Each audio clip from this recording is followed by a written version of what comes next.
Happy Saturday, Bayang Karista. Nandito naman po ako si Kid Abata para magbigay po ng giya ngayong araw ng Sabado, August 17, 2024. Start time po natin 3 o'clock. As usual, 7 races. Ang inihanda po ng MetroTurf and Pilracom sa atin. No? Medyo sakto lang, average po yung mga horses na nagdeklara. So yun, kamusta naman po yung sa mga sa Sunday kasi tatakbo si si Lemon Bell na naman ang daming nagaan social media, mga BK na baka may stretch na naman or something na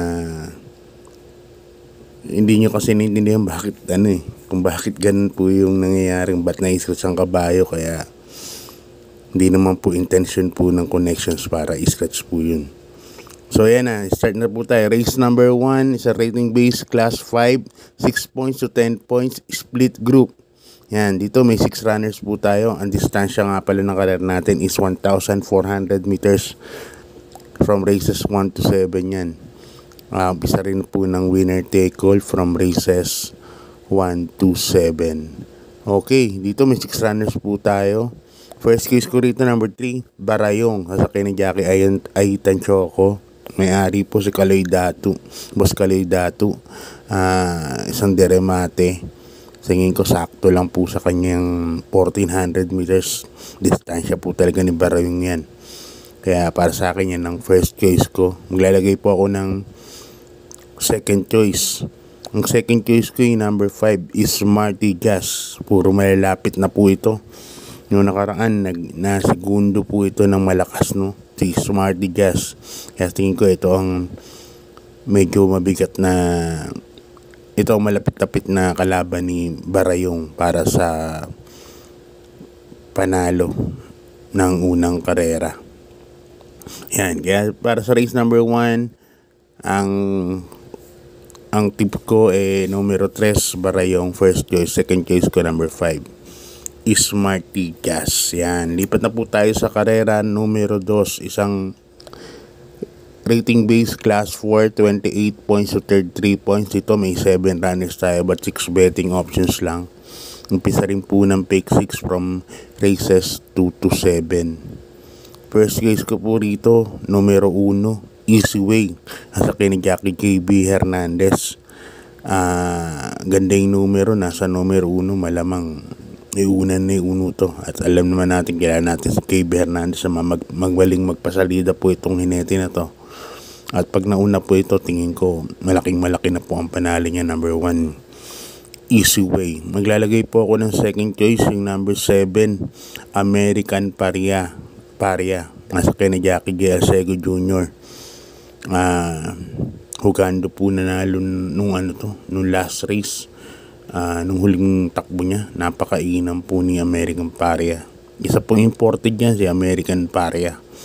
Kaya yan ang napipisil kong second choice yan. Kaya ang pili ko po dito, ang first choice ko, number 1, Easy Way.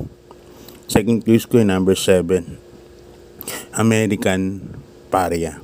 Yan, good luck Bayang Karista. Lipat na po tayo sa karera numero 3. Race number 3. Ang race number 3 natin isang rating base class 5, 5 points split. Yan. Mga placers naman po ito. Dito may 7 runners po tayo. Umpisa rin ng pick 5 from races 3 to 7. First case ko po rito, number 7, Time for Music. Sa kay Jackie Rico Suson. Last to enter po ito. Tingin ko ipipesto na kagad ni Rico to. At wala akong nakikita masyadong mabilis kundi siya lang. Kaya tingin ko may rate lang ni Rico Suson to. Malaki na po ang panalo. Yan ang first case ko po dyan. Numero 7, Time for Music. Second case ko, number 1, Honey Rider. Kay ni Kelvin B. Abobo. Si Honey Rider, tercerong dikit lang kay Magnolia Ashton tumakbo. 5 points din ng grupo nun. Burubugaw sa pagdating rekta, lakas ng remate. Dumating pa po ng tersero. Nasa segundo nun si Bini Bini. Kaya sa akin, malaki po panalo niya, number 1 Honey Rider. At saka ni Kelvin Biabobo. Kaya para sa race number 3, ang pili ko number 7, Time for Music. Second choice ko number 1, Honey Rider. Good luck Bayang Karista. Lipat na po tayo sa karera numero 4. Isang rating base class 3 and 4, 34 points, 246 points merge po ito.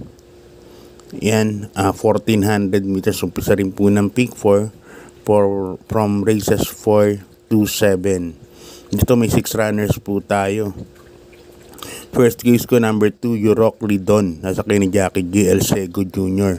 Si Eurocly Don dumating lang ng tersero kay Batang Cabrera. Eye in the Sky nun, no? Naunahan ni Eye in the Sky sa larga to. At siya yung nagpumilit umabot kay Eye in the Sky. Kaya hindi na masyadong dumating. At nanalo nga rin si Batang Cabrera. Pero ngayon sa tingin ko, kung si Batang Cabrera ganun pa rin po magiging diskarte niya na i-off the pace, si Eurocly Don ang bandera. Tingin ko si Eurocly Don po ang horse to beat dito para sa karera na to. Second choice ko na rin yung tumalo sa kanya, numero 4, Batang Cabrera. Nasa kay ni Jackie Apoy Asuncion. Si Batang Cabrera, alam naman natin, flexible yan. Pwedeng iuna, pwede rin pong isunod. Nakaraan nga sinunod nga, pero pwedeng iuna. Kaya dito ang first choice ko number 2, Eurocly Don. Second choice ko number 4, Batang Cabrera. Okay, good luck Bayang Karista. Lipat na tayo sa race number 5. Isang rating base class 5, 6 points to 10 points. Yan, dito may 9 runners tayo, but 8 betting options lang. First case ko po rito, medyo sa dihado po ako lalagay. Numero 3, Dugong Bughaw. Yan. Nasasakyan na ni Jackie King Flores, ano. Nakaraan puro veteran jockey Edwin Blancaflor po nakaraan yung mga sakay niyan. Ngayon, ito try po kay King Flores. Alam ko si Jackie C. Espari Jr. unfit to ride pa rin po no. Kaya yan po ang first case ko dyan. Dihado pa sa tingin ko number 3, Dugong Bughaw. Dyan po ako. Second case ko rin number 5, Jenks Had Enough. Dan El Camanyero na rin ang sasakay. Danny Boy El Camanyero na ang sasakay. Nakaraan hindi maganda po ang tinakbo ng race number 1 yan ni si Jenks Had Enough. Pero alam naman natin magandang kabayo to at saka may inam din po. So balay nyo pag palit ng hinete biglang magbago po ang ni Jenks Had Enough. Kaya kasama ko pa rin siya sa tip no, second choice ko. Kaya first case ko number 3, Dehado Jenks Dugong Bughaw. Second case ko number 5, Jenks Had Enough. Okay, Bayang Karista, good luck. Lipat na tayo sa penultimate race. Race number 6, isang rating base class 5, 11 to 15 points, split group. Yan. Dito may 11 runners tayo. Class 5, 11 to 15 split group. First case ko po rito, numero 10, My Dad Bogart. Nasa kinajaki Mike Abu de Ocampo na sasakay. Si My Dad Bogart, ganda ng numero nasa labas, 1400 meters. Tingin ko mapapabor po sa kanya distansya and yung ano niya no, yung gate number niya number 10. Mas magaling po ito tumakbo sa labas, si My Dad Bogart. Kaya yan ang first case ko. Second case ko naman number 5, Animo Lasal. Nasa kanina Jackie Mark Alvarez. Animo Lasal, maganda na rin po ang tinakbo sa isang rating base. Tersero po na dikit lang no. Kaya yan ang second case ko niyan, Animo Lasal. Third case ko na rin number 3, yung sa tingin ko malalamado, number 3, Potential. Nasa kanina Jackie BJ Galieta. Si Potential na segundo po kay Heroes del 96 no. Inabot lang, nabalikan lang halos ni Heroes del 96 si Potential nun. Kaya para sa akin panguha pa rin po. Kaya dito sa race number 6, 10-5-3 ako, may Dad Bogart, Animal Lasal, and Potential. Okay, good luck Bayang Karista. Lipat na tayo sa ating last race. Ang last race po natin, isang rating base class 4, 16 points to 21 points, split group. Yan, distance natin nga 1400 meters. Dito meron tayong 11 runners. First case ko po rito, sobrang babang baba na po, napakababa na. Numero 10, Tugatog. Ang sasakyan ni Jan Alvin Guse. Si Tugatog, nakaraang bandera na po, inabot lang din siya sa last 100 meters or so, no? Dami nagdatingan. At sa tingin ko, mabalik na po ang buti ng numero 10 na to, na si Tugatog. Kaya yan ang first case ko, number 10, Tugatog. Second case ko, number 3, Darna. Asa ka ni Jackie Joel Shego. Yan. Joel Shego ng sasakay. At sa tingin ko, nag-i-improve ang takbo po niyan. May 1.26 po sa katawan yan sa 1400 meters. Kaya, huwag mawalan.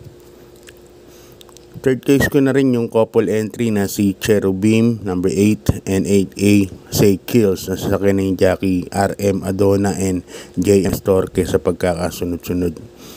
Yan ang third case ko yan. Yan. Kaya dito sa race number 7, 10, 3, and 8 po ako. Okay, binabati kita ng happy birthday ngayong araw ng Sabado, August 17, 2024 kay Boss Henry Lamamigo. Yan, happy birthday po sa inyo, Boss Henry Lamamigo. Good luck po and God bless po sa lahat. Maraming salamat po sa suporta sa Kids Exam.